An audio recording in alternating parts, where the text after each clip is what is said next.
Hey, this is Doc RC from Cottage Country for RCTV. You know, if you're on holidays, bring a lot of RC stuff along, but don't let this happen to you. Down Group 4!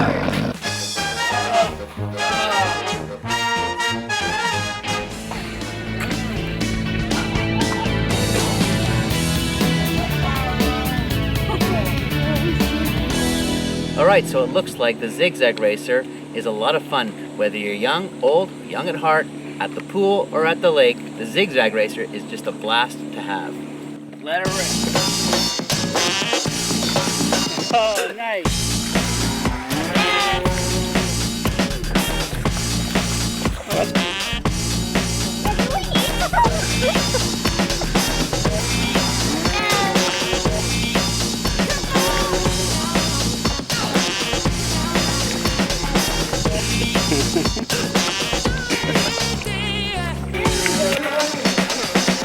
Just remember, when you pull a zigzag racer out, all the kids at the cottage are going to want to use this thing. It's so much fun.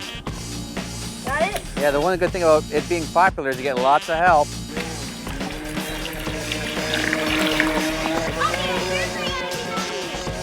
I guess if I want to turn, I better buy a couple more of these. Hey, whatever.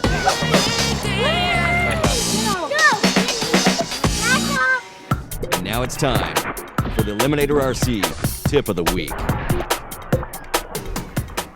Hi, I'm Ryan from Eliminator RC. This week on Tech Tips, we're going to take some time to explain batteries to you.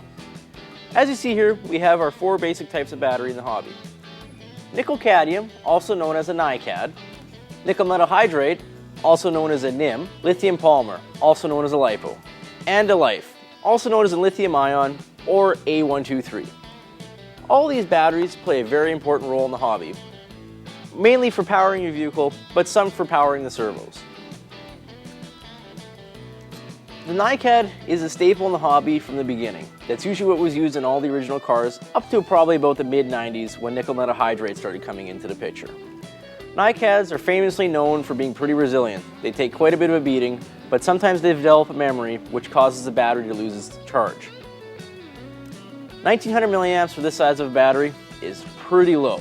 Usually this size of a battery will range from about 30,000 and up, even up to about 5,000 or 5,600. That's why NiCads have kind of gone by the wayside, because they do develop a charge memory quite easily, which won't allow it to hold as much of a charge, and because of its size for the amount of milliamps it has.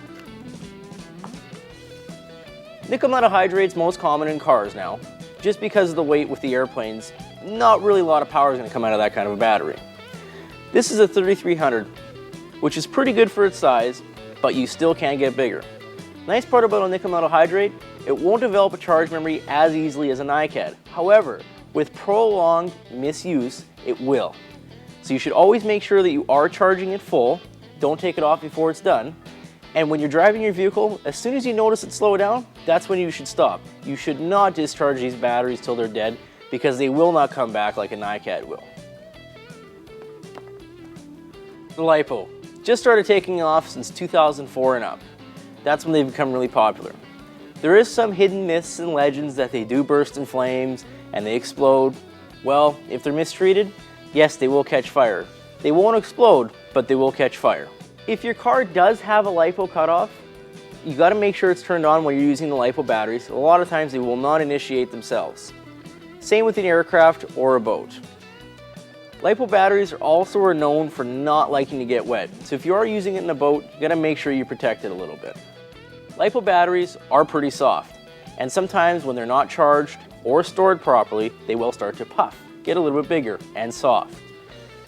Proper storage for these batteries is they should be charged at half of a charge. So a 1500 milliamp battery should be charged in the neighborhood of 700 to 750 milliamps, just to give it enough so that it holds the charge while it's being stored, but not so much that it will start to puff. Sometimes when they are fully charged and stored for a long period of time, they will start to develop gases underneath the cell. This battery is made up of smaller cells like the other ones we have here. However, this one being an 11.1 has 3 cells in it, versus something like this that is an 8.4 which has 7 cells. And you need about 4 of these to equal the weight of this. That's pretty good for a power to weight ratio in an RC. With these batteries, it's very important that you do use the balance port to charge. Because there is separate batteries in here making the one big battery, they do need to be charged separate in order to be kept proper charge level. Very important for your life of your LiPo that you do use a balance charger and you make sure you charge it safe so that nothing happens. The Life batteries have just started coming along in the past couple of years. They weigh about the same as a LiPo, a little bit less voltage. They're only 6.6 for a 2-cell, but they are pretty tough. I've never myself seen a Life have any problems, whereas ballooning or exploding.